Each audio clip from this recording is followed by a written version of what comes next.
Bonsoir à tous et ravi de vous retrouver ce soir pour une nouvelle saison de À la rencontre de Karine Guédouard. Cette rencontre est filmée. Merci de couper vos micros et vos caméras si vous ne souhaitez pas apparaître.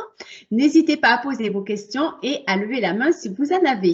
Donc, nous avons l'immense plaisir de recevoir ce soir Karine Guédouard, qui est General Manager chez Daniel Boulud à New York. Bonsoir Karine, merci d'être avec nous ce soir. Bonsoir tout le monde.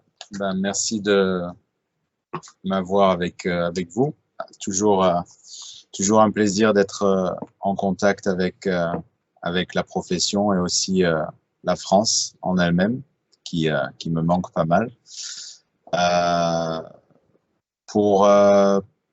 Certaines personnes me connaissent, certaines personnes ne me connaissent pas, mais pour faire une histoire courte, donc mon parcours a commencé il y a 20 ans. Vous mentionnez le Bocuse d'Or. Ça a été un point de départ pour moi. J'étais à l'école des arts culinaires et de l'hôtellerie, l'Institut Paul Bocuse aujourd'hui. Et donc, je finissais mon baccalauréat en 98. Je suis du sud de la France, de Monaco. Et j'ai intégré l'Institut en 1998 jusqu'en 2001. Et en 2001, j'ai donc essayé de connecter avec des professionnels du monde hôtelier aux États-Unis, le Ritz-Carlton. Et le Bocuse d'Or a été un super tremplin, dans le sens où j'étais comme les jeunes cette année avec Monsieur Rispal, et puis on faisait la compétition et j'ai rencontré des chefs du Ritz-Carlton dans le village VIP, et je leur ai donné un de mes CV. Et ces deux messieurs, Jean-Pierre Dubré à l'époque, qui était chef au Ritz-Carlton à San Francisco, et Christian Racino, qui était chef au Ritz-Carlton à Laguna Niguel.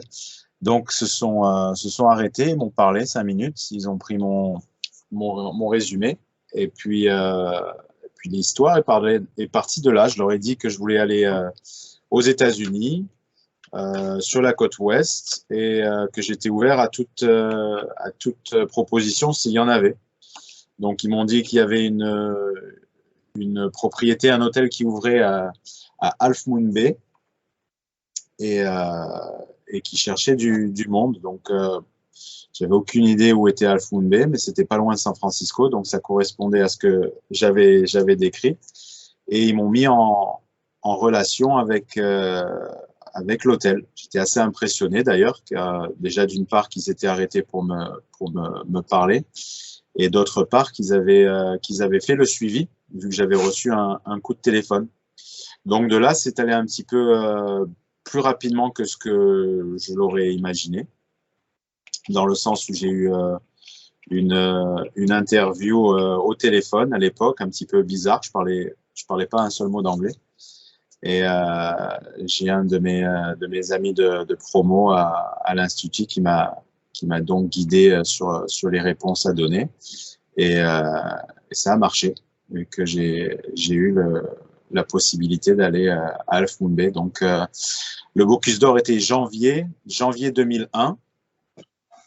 Et je me retrouvais dans l'avion donc au mois de mai 2001 pour les États-Unis. Donc relativement rapide et inattendu. Donc c'était en premier temps une étape pour valider mon troisième stage dans le cursus de mon école, et en espérant dans le coin de la tête que ça allait pouvoir aboutir aussi à un emploi après l'Institut. Parce que c'était à l'époque, c'était vraiment du moins mon souci de savoir comment faire le tremplin entre la fin de la vie à l'école et le début de la vie professionnelle. Donc ça a été une grande découverte, Half Moon Bay, les États-Unis, Ritz-Carlton. Comme je l'ai dit, je parlais pas un seul mot d'anglais, donc j'ai commencé en cuisine.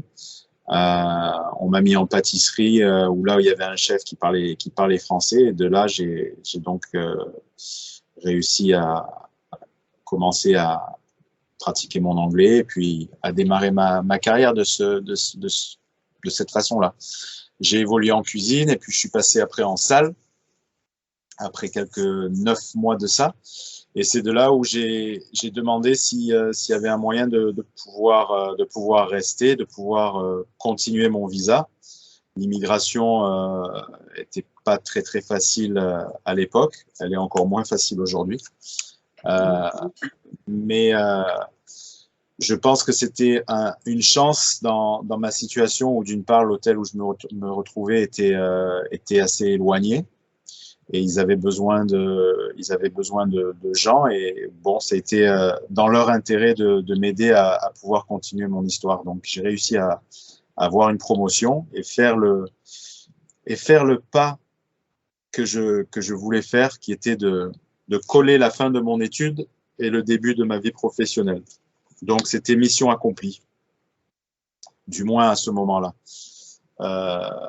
Je me rappelle toujours une phrase de Monsieur Paul, qui à l'époque venait pas mal à l'Institut. Et il avait dit quelque chose d'assez fort le jour de notre remise des diplômes, en nous donnant bien sûr le diplôme, nous félicitant. Et il avait dit à tous les étudiants diplômés, donc vous voilà aujourd'hui à la fin de votre étape à l'école des arts culinaires. Vous avez votre diplôme en main. Bravo. Pour ceux qui pensent que tout est fini et tout est acquis, ben vous avez rien compris. Parce que c'est aujourd'hui, à partir d'aujourd'hui, que tout commence. Donc, grand silence dans la salle. Mais cette phrase m'a vraiment marqué. Et au fil des années, j'ai remarqué qu'elle était on ne peut plus vraie. Donc j'étais assez heureux de pouvoir m'accrocher à mon expérience au Ritz-Carlton. Et de là, les choses sont allées relativement vite. Donc j'ai pu passer assistant manager dans l'hôtel, dans tous les départements de l'hôtel, que ce soit dans le restaurant, les banquets. Et j'ai fait ça de 2001 à 2004. En 2004, mon visa pouvait se renouveler. C'est à l'époque où Marriott a absorbé le Ritz-Carlton, donc les régulations changeaient. Et j'ai dû faire un deuxième choix qui était soit partir des États-Unis, soit trouver un autre sponsor. Un de mes chefs du Ritz-Carlton, Xavier Salomon, m'a mis en contact avec un chef de San Francisco qui s'appelle Laurent Manrique, qui était à l'époque chef propriétaire d'un restaurant de poissons à San Francisco qui s'appelle Aqua, qui n'existe plus aujourd'hui. J'ai fait mon interview là-bas et j'ai donc réussi à faire renouveler mon visa avec ce restaurant-là et joindre ses équipes en 2005. Le restaurant a eu en 2007, quand le guide Michelin est sorti pour la première fois à San Francisco, 2 étoiles au guide Michelin, ce qui était assez énorme à l'époque, car le premier guide Michelin en Californie, French Landry de Thomas Keller, était le seul 3 étoiles. Et il y avait 2 restaurants de 2 étoiles qui étaient Michael Mina et donc Aqua. Donc on était vraiment très heureux. Et à partir de ce moment-là, j'ai demandé à Laurent Manrique si je pouvais faire une application pour une carte verte. Je vous parle en parallèle de mon expérience professionnelle et de mon immigration, car ça a été toujours 2 choses qui ont été parallèles. J'ai pu continuer à faire mon application sur la carte verte et Laurent me demandait de rester 5 ans au restaurant, ce qui était plus que faire et honnête. Donc, c'est ce que j'ai fait. Seulement en 2009, le restaurant a fait banqueroute. Le propriétaire du restaurant, un Irlandais américain, est décédé sans laisser de testament derrière lui. Donc, le restaurant ainsi que beaucoup de ses propriétés ont dégringolé. Donc, c'est là, à ce moment-là, en 2009, que j'ai été mis en contact avec le groupe de Monsieur Ducasse et que j'ai intégré les équipes du Saint-Régis. à Adour, à New York. Donc j'ai été le directeur du restaurant Adour avec Didier Elena pendant presque 2 ans, 1 an et demi. Et j'ai passé aussi quelques mois à Londres, au Dorchester, qui était une expérience aussi fantastique. Seulement, j'étais avec ma carte verte à cette époque-là et j'attendais d'avoir mon citizenship. Et mon avocat me disait que en étant en dehors du territoire américain, ça risquait de compliquer les choses. Donc, pendant les 7 mois où j'étais à Londres, j'avais mon appartement à New York. Monsieur Ducasse m'avait énormément aidé et je pouvais travailler à Dorchester, à Londres, et rester à l'hôtel en même temps. Donc, je pouvais joindre les deux bouts. Seulement après, j'ai dû faire une décision et j'ai préféré rentrer sur New York pour pouvoir finir mon citizenship. Pas que j'ai voulu naître pour devenir américain, mais je me suis dit qu'à cette époque-là, ça faisait déjà 15 ans que j'étais dans le marché américain et que c'était bien de boucler la boucle pour pouvoir passer à autre chose si j'avais besoin, ou ne plus être stressé ou avoir du souci pour mes papiers aux États-Unis. Donc de là, j'ai rencontré chef Daniel Boulu à Londres, qui m'a dit si tu es sérieux de rentrer sur New York, rentre, termine avec Monsieur Ducasse et appelle-moi. Donc c'est ce que j'ai fait. Je suis rentré à New York, j'ai appelé Monsieur Boulu et à l'époque, une brasserie qui s'appelait Boulu Sud a réouvert. Je voulais rentrer au restaurant Daniel, la maison mère, ce qui n'était pas faisable à l'époque, car il n'y avait pas de place disponible. Mais chef Daniel m'a dit, si tu commences avec Boulu Sud, on verra ce qui se passera dans l'avenir, et puis on ne sait jamais. Donc j'ai eu un très bon contact avec Daniel, et je m'étais dit en plus, Boulu Sud, étant du sud de la France moi-même, bon, ça pouvait pas ne pas marcher, donc j'ai commencé comme ça avec Daniel. J'ai fait 2 ans avec Boulu Sud en tant que directeur de cette brasserie de luxe, juste en face du Lincoln Center et du Metropolitan Opera à New York. Très, très, très, très bien placée, une brasserie très, très active, du beau monde. Et j'ai fait ça pendant 2 ans. Après ces 2 années, du mouvement a été enregistré à Daniel, et le maître d'hôtel principal a quitté Daniel pour ouvrir son propre restaurant. Donc les équipes se sont restructurées. Daniel m'a dit si tu veux intégrer le restaurant Daniel, c'est le moment. Donc ça, c'était 2014. J'ai pu intégrer en tant que directeur de service. Et de 2014 à 2018, donc j'étais le numéro 2 du restaurant Daniel, et en 2018, je suis devenu le directeur général du restaurant. Ensuite, Covid est passé et beaucoup de choses ont changé, beaucoup de choses se sont compliquées, et nous avons essayé de tout faire pour garder les business en place et essayer avec Daniel de faire face à cette crise. Donc, on a fait de la vente à emporter, on a fait des bungalows sur le trottoir devant le restaurant pour faire de la terrasse. On est allé livrer des VIP dans leur villa en leur faisant à manger ce qu'ils voulaient faire. On a vraiment fait tout ce qu'on pouvait faire pour pouvoir maintenir une activité. J'ai réussi aussi à garder mon boulot avec Daniel, même si ma fonction avait changé, mais bon, ça sert à rien de dire ça, vu que c'était pas ma fonction qui avait changé, c'est le monde qui a changé.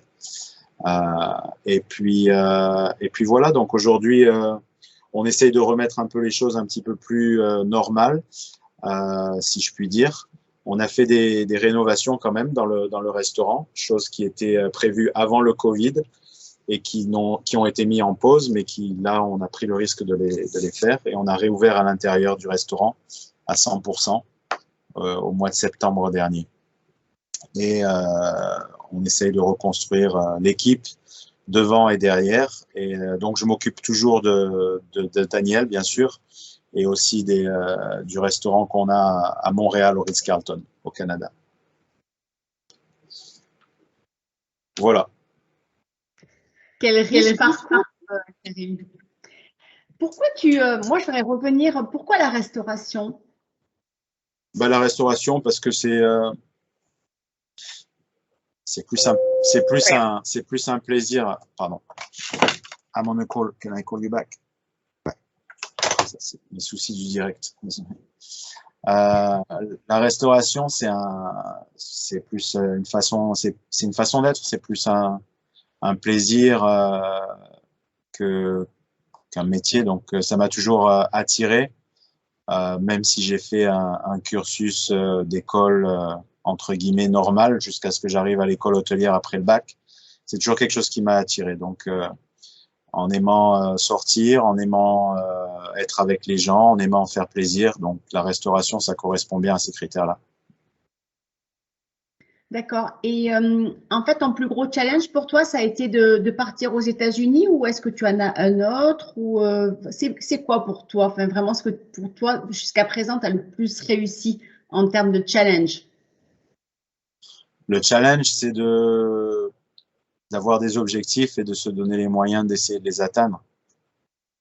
La vie est un challenge et tout est facile ou tout est difficile en fonction de comment on veut voir les choses. Donc, quand je voulais partir aux États-Unis, d'ailleurs, j'en parle avec que ce soit certains de mes professeurs ou de mes collègues de classe. Il y a 20 ans, je parlais pas une phrase d'anglais et bah, tout le monde se moquait de moi. Mais je veux dire, s'il y avait des classes ou des cours en anglais ou des choses comme ça, j'étais toujours à la traîne. Et 20 ans plus tard, j'ai un passeport américain.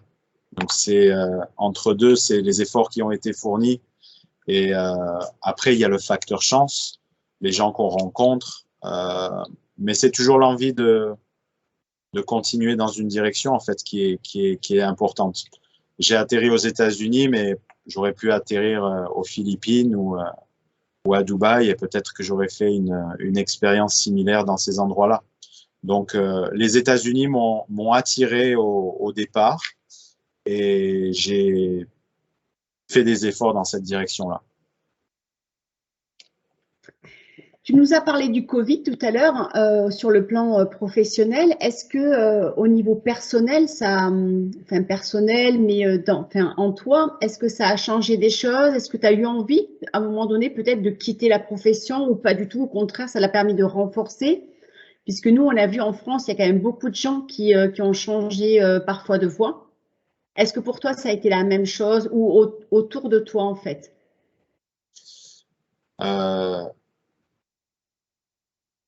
Pour répondre rapidement à la question, la réponse, elle serait oui. Maintenant, je suis le genre de personne qui, une fois que je me suis dit que j'aimerais bien changer de métier, j'ai pas d'idée de ce que je pourrais faire.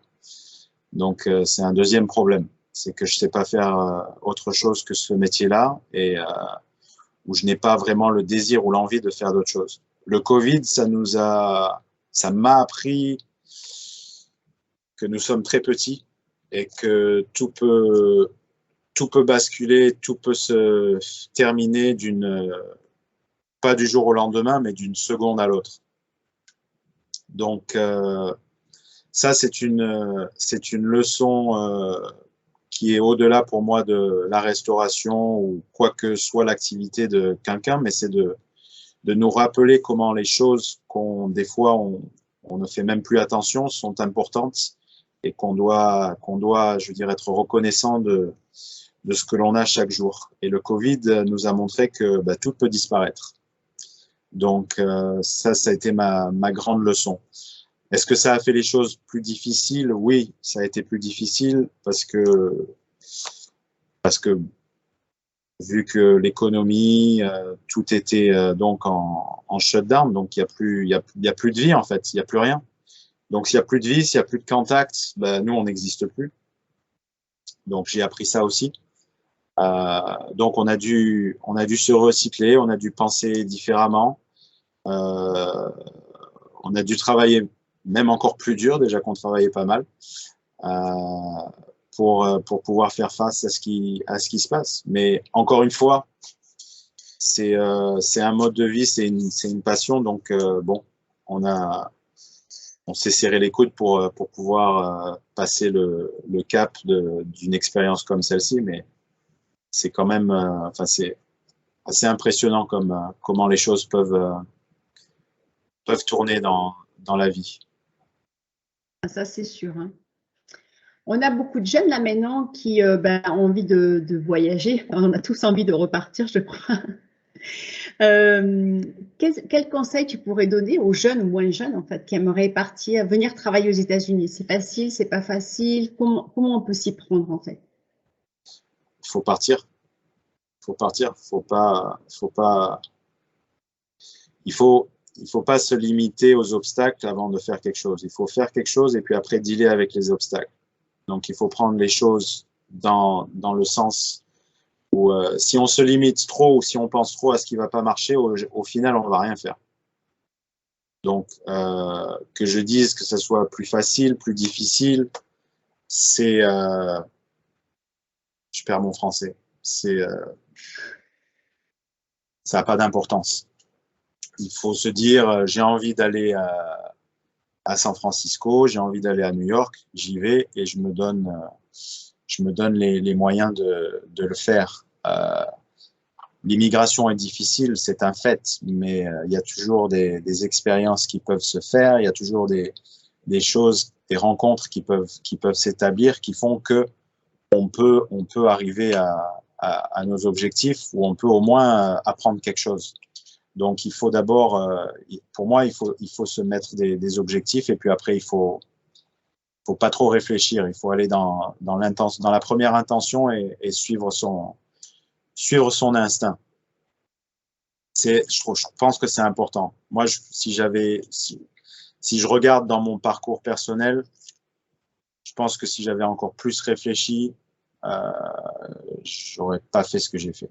C'est justement parce que j'ai pas réfléchi que j'ai réussi ou j'ai réfléchi après pour pouvoir arriver à ces choses-là. Si on calcule trop, c'est pas bon. Et dans notre métier, il y a beaucoup de choses qui sont calculées, mais au final, c'est la première intention qui compte. C'est ce qui est naturel qui a de la valeur. Donc, il faut pas se dire ça c'est difficile, ça va pas marcher, l'immigration, si, ça, non, il faut y aller, Moi, j'ai une histoire qui est pas plus vieille qu'avant-hier et qui a rien à voir avec l'immigration, mais qui a à voir avec l'effet de faire ce qui nous tente. J'arrive au restaurant vers 9 heures du matin et les cuisiniers étaient en train de remplir le camion pour partir à un événement de catering, de banquet à l'extérieur. Et je vois un jeune devant le restaurant avec un costume et un papier à la main. Alors je me dis, tiens, c'est qui ça? Et je vais le voir et il me dit, bonjour, je m'appelle Chris. Je viens du Mississippi. Je suis en train de finir mes études de cuisine et j'ai pas beaucoup d'expérience. Je savais pas comment m'y prendre, mais je voulais savoir si c'est possible de parler à quelqu'un. J'ai fait une réservation ce soir au restaurant et je reste une semaine à New York pour pouvoir visiter et puis ensuite je rentrerai au Mississippi. Alors j'ai pris son CV et effectivement qu'il n'y avait pas grand-chose dessus. Et le soir même, ce garçon est venu manger. Donc il a mangé. Ensuite, je l'ai emmené en cuisine et il a parlé avec le chef pâtissier parce que son intérêt ou il était attiré par la pâtisserie. Et donc il a parlé avec le chef pâtissier Le chef pâtissier lui a dit samedi soir, il a dit, écoute, on est fermé lundi, si tu veux venir voir un petit peu ce qui se passe, tu peux venir dimanche. Le gars, il est revenu le lendemain à 9 heures pour faire un stage. Il est resté toute la journée, il n'a pas dit un mot, il était en pâtisserie. Et ensuite, il a donc discuté avec le chef pâtissier en disant que si on lui donnait la chance, au printemps prochain, il lâcherait tout au Mississippi après ses études et il viendrait à New York pour travailler pour nous. Et le chef pâtissier lui a donné sa chance. Et le gars était en pleurs, il n'en revenait pas et il s'était dit je suis vraiment, je ne sais pas quoi vous dire, c'est un rêve pour moi de venir travailler ici. Et tout ça pour dire, c'est l'exemple de quelqu'un qui ne s'est pas posé beaucoup de questions. Il est venu à 9 heures du restaurant, 9 heures du matin du restaurant, on ouvre les portes à 5 heures de l'après-midi, donc je ne sais pas trop ce qu'il voulait faire en fait, à 9 heures devant le restaurant. Il a eu la chance que je passe, il a eu de la chance qu'on passe 30 secondes. Il est venu manger le soir et puis je pense qu'au printemps prochain, il viendra, il aura un boulot avec nous. Donc ça, c'est des... il y en a plein des histoires comme ça. Mais c'est ça qui fait la différence dans nos métiers, je pense. Mais c'est sûr. C'est les personnes qu'on rencontre, ça c'est sûr. On termine juste avec une petite question. Donc, tu es rentré dans l'assaut il y a quelques temps déjà, grâce à Grégory, qu'on remercie tous les jours de t'avoir fait rentrer. Et rapidement, on t'a présenté ta filleule, Clara, qui est avec nous ce soir. Bonsoir, Clara. Est-ce que tu peux déjà nous donner un retour de tes débuts en qualité de parrain, comment ça s'est passé pour l'association Better Together. Et puis Clara, si tu veux aussi participer et puis avec Karim, on t'écoute. C'est moi qui commence ou c'est Clara? Oui, vas-y. Moi, j'ai plus appris de Clara que Clara a appris de moi, en fait. Oui, c'est sûr. Parce qu'on s'est... Vas-y, Clara, vas-y.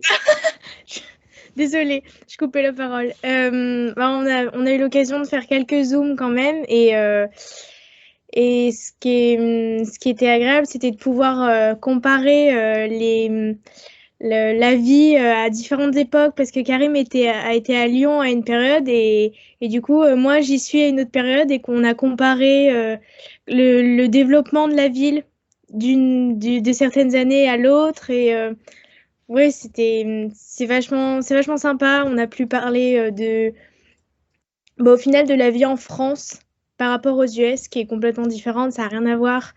Essayer de se caler des horaires entre lui qui travaille et moi à la fin des cours. Voilà, même là, en général, on passe une petite heure, je crois, et à chaque fois, on parle beaucoup.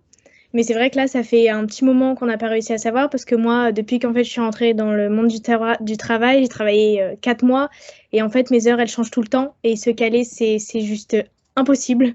Du coup, c'est vrai que pendant un moment on s'est pas parlé. J'ai renvoyé un mail il y a pas longtemps et je promets, je suis bientôt en repos, en vacances, on va savoir, on va pouvoir parler. Mais voilà. Donc pour moi, c'est vrai que l'association ça permet de m'ouvrir et d'apprendre différemment, de pouvoir avoir des contacts et de parler avec des personnes avec qui on s'était pas dit qu'on pouvait faire ça, on s'était pas dit qu'on pourrait aller voir aussi loin. Et voilà. Je crois que... Ça te permet aussi d'avoir, qu'on te mette sur ton chemin, en fait, des gens que peut-être tu n'aurais peut-être pas. Ça permet d'ouvrir des portes auxquelles on n'aurait pas forcément accès sans toute cette aide. Karim, on te laisse faire ton retour. Moi, Clara a tout dit en fait, mais je suis très content de pouvoir. C'est même pas, en fait, c'est plus de l'écoute que de l'aide, surtout du fait que je sois géographiquement loin de Lyon, mais je pense que c'est bien avec du recul de vivre à travers l'expérience d'une personne qui commence. Et c'est plus un partage qu'autre chose en fait. Et en fait, quand je disais que j'apprends plus de Clara que ce que Clara apprend de moi, c'est vrai en fait. C'est que je revis à travers son expérience ce que je suis déconnecté depuis 20 ans quand je suis parti. Donc avec son parcours, elle me permet de me remettre dans le circuit dans lequel elle évolue. Ce qui, encore une fois, c'est l'échange, c'est une partie très importante dans ce métier. J'aime pas, pour moi, c'est pas un métier. Je trouve pas que ce soit un mot qui soit. C'est plus une façon d'être. Donc c'est des choses qui sont importantes. D'avoir quelqu'un au moins à qui parler pour dire son expérience de la journée ou sa vision des prochaines semaines, des prochains mois, des prochaines années. C'est sympa. Quand on est au départ de notre carrière, il y a toujours des personnes qui marquent et qui nous aident à évoluer ou à prendre des tournants dans la carrière. Moi, j'ai eu beaucoup de chance au début de ma carrière d'avoir, bon, déjà l'école que j'ai faite était pleine de ressources, avec des gens et des profils incroyables sur le plan humain et professionnel. Mais ensuite, j'ai vraiment eu des supérieurs, des chefs qui m'ont vraiment inspiré et qui ont été là plus que de manière professionnelle, mais de manière humaine. Et quand on fait cette activité, c'est important de se sentir part de quelque chose et de se sentir qu'il y a quelqu'un qui nous guide et qui croit en nous. Exactement. Oui, bon, en fait, c'est Clara la marraine et c'est toi le filleul, quoi, Karine. Tout à fait. En gros, c'est ça.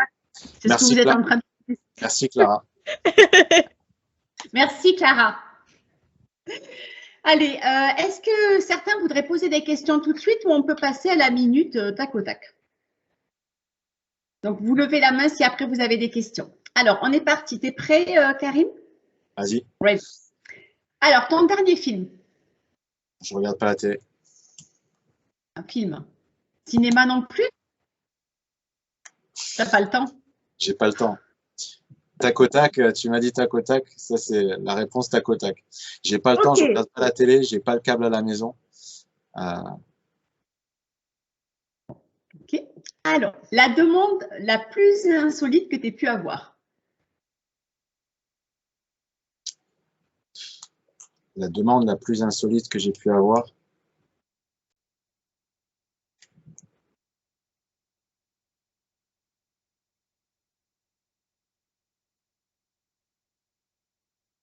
À travers les restaurants ou à travers les hôtels?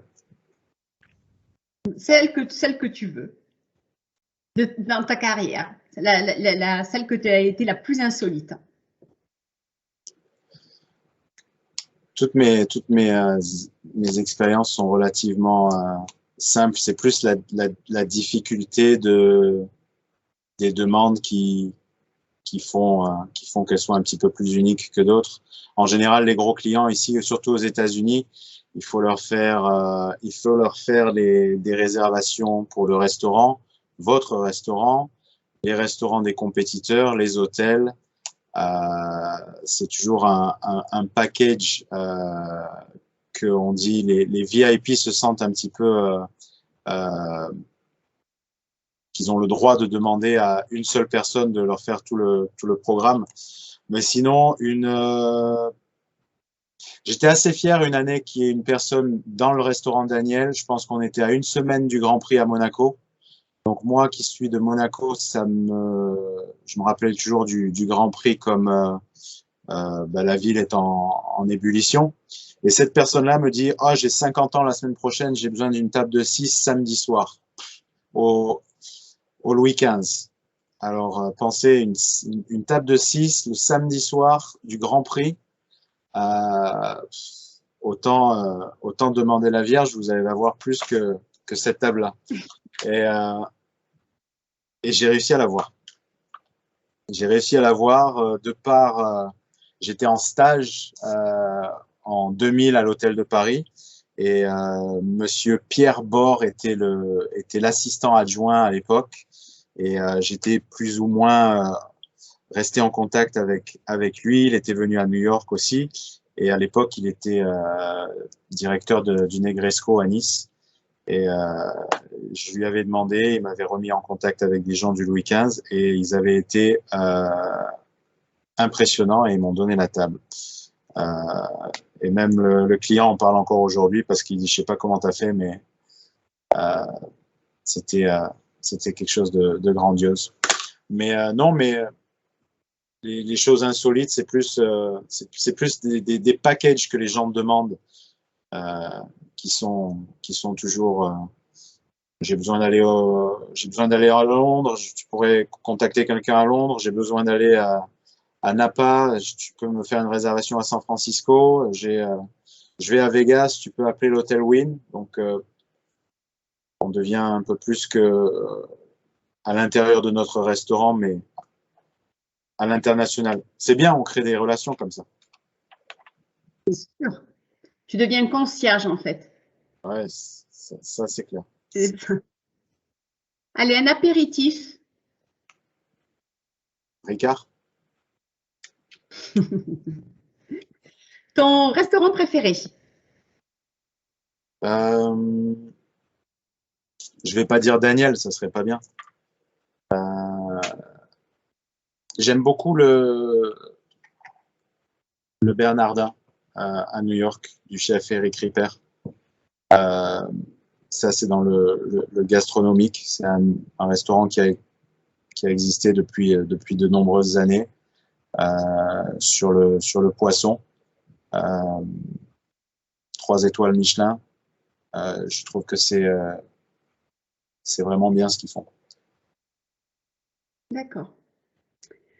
Ta meilleure collaboration, ta plus belle collaboration professionnelle? Daniel Boulud.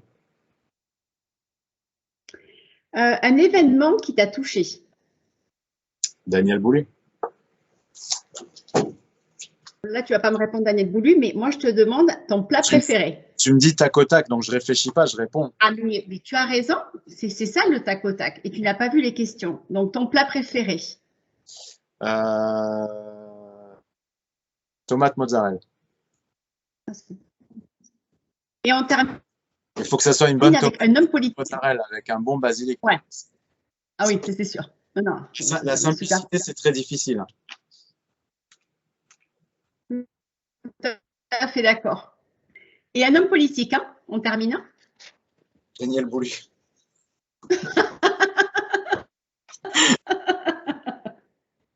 J'ai pas le temps de faire de politique aussi. Daniel Boulud. Bon, merci beaucoup pour ce tac au tac. Alors, je vous laisse poser des questions, on y va, c'est parti. Stéphane, tu as des questions? Pascal, avec vous des questions? Il faut mettre au micro.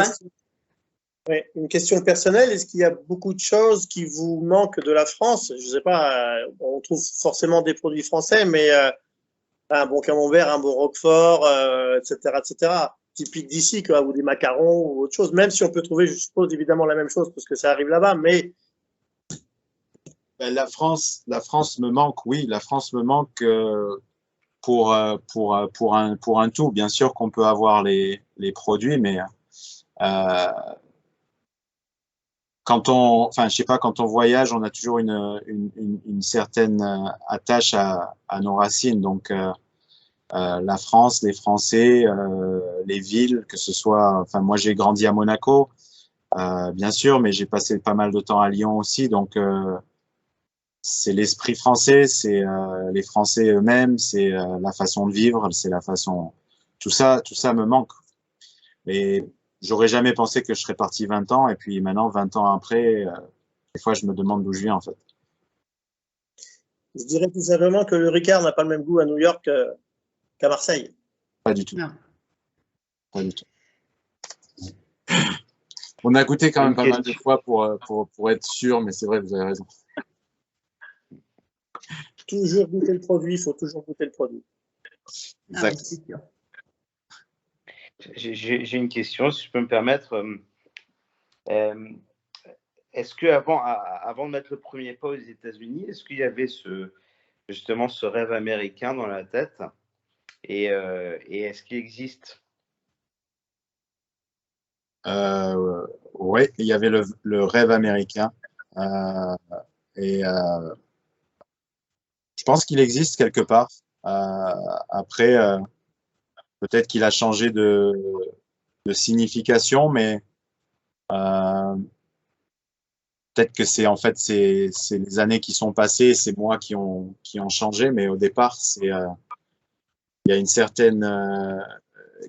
certaine dynamique aux États-Unis par contre qui est relativement unique et on se dit toujours bon bah pourquoi j'essaierai pas d'aller tenter ma chance dans le sens où bon si aux États-Unis si vous faites le travail, si vous poussez vos limites tout le temps, il y a des chances pour tout le monde en fait. Je dis pas que ça se passe pas comme ça en France non plus, mais il y a de ce côté-là, il y a comme on appelle ça le rêve américain. Bon, maintenant, est-ce que travailler 90 heures par semaine, c'est un rêve? Je sais pas. C'est une façon de voir les choses. Mais au départ, absolument, je suis parti pour suivre un rêve et je suis parti pour voir où ça me menait. Merci.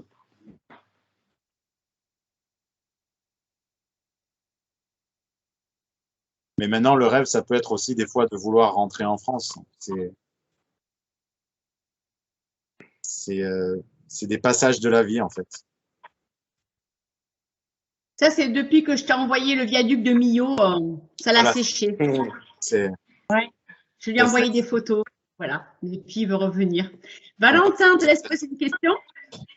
Oui, merci Nicole. Bonsoir, Monsieur Guédois. Vous dites que la France vous manque et là, vous parliez à l'instant de peut-être revenir en France. Il y a, je ne sais pas, un établissement dans lequel vous aimeriez travailler si vous étiez amené à revenir en France? Bonne question. J'ai pas de réponse. J'ai pas de réponse à ça. Je veux dire, il y a tellement d'établissements de prestige en France, dans toutes les villes que c'est l'envie de rentrer, c'est une chose. Après, pouvoir évoluer dans un endroit X, Y ou Z, je suis pas allé aussi loin dans la réflexion. Et à cette réponse-là, bon, oui, peut-être je serais tenté de dire j'aimerais plus être dans le sud de la France parce que c'est là d'où je viens.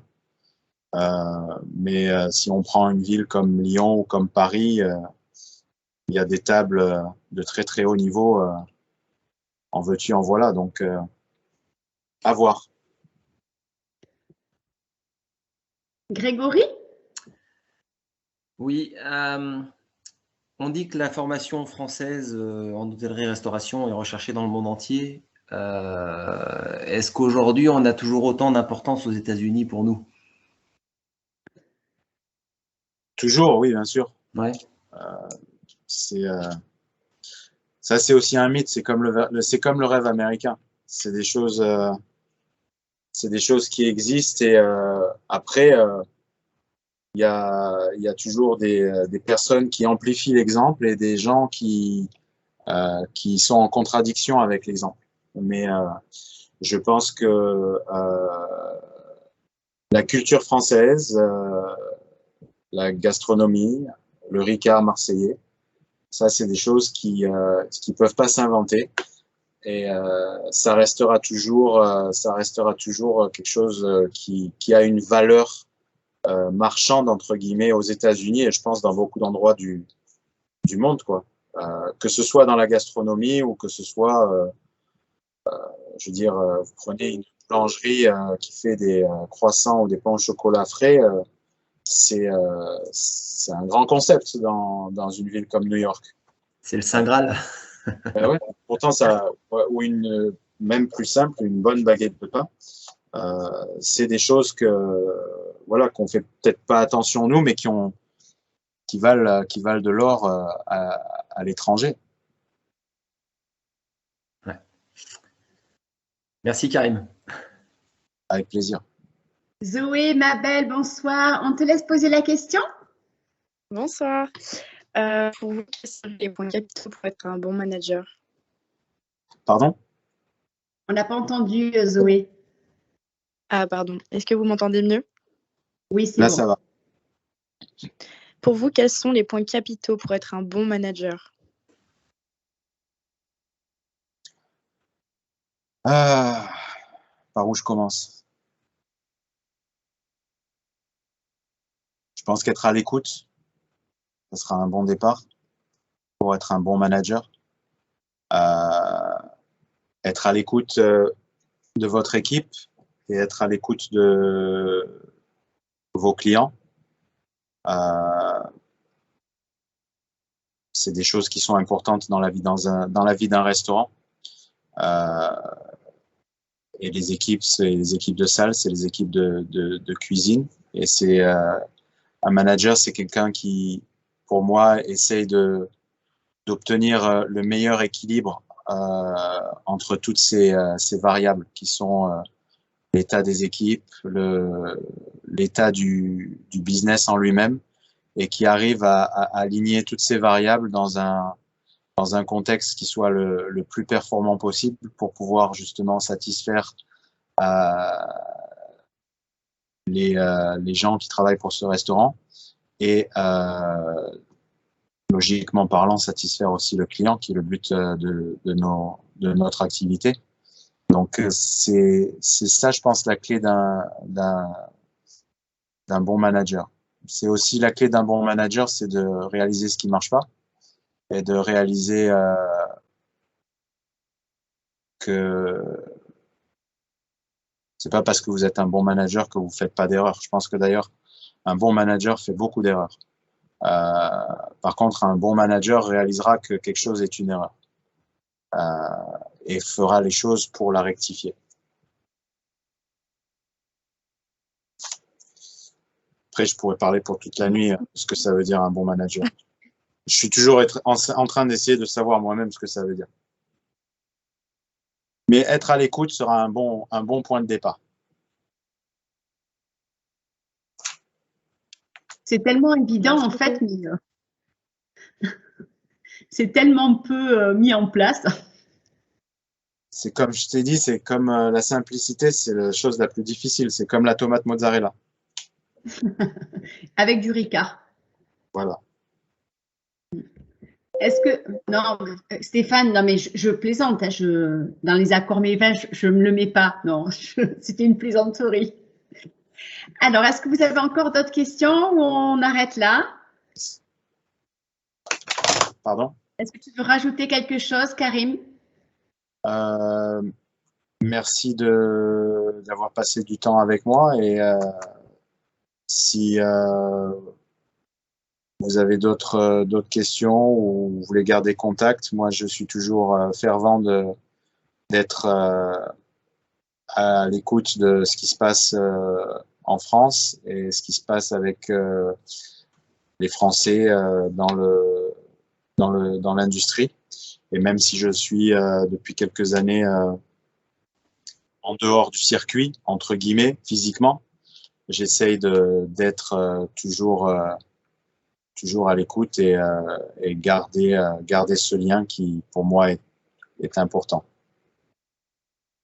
Donc, ça m'a fait plaisir d'être là pendant un moment et puis j'espère qu'on peut cultiver ces contacts et peut-être un jour se voir en France ou aux États-Unis. Et si vous avez d'autres choses à partager, n'hésitez surtout pas.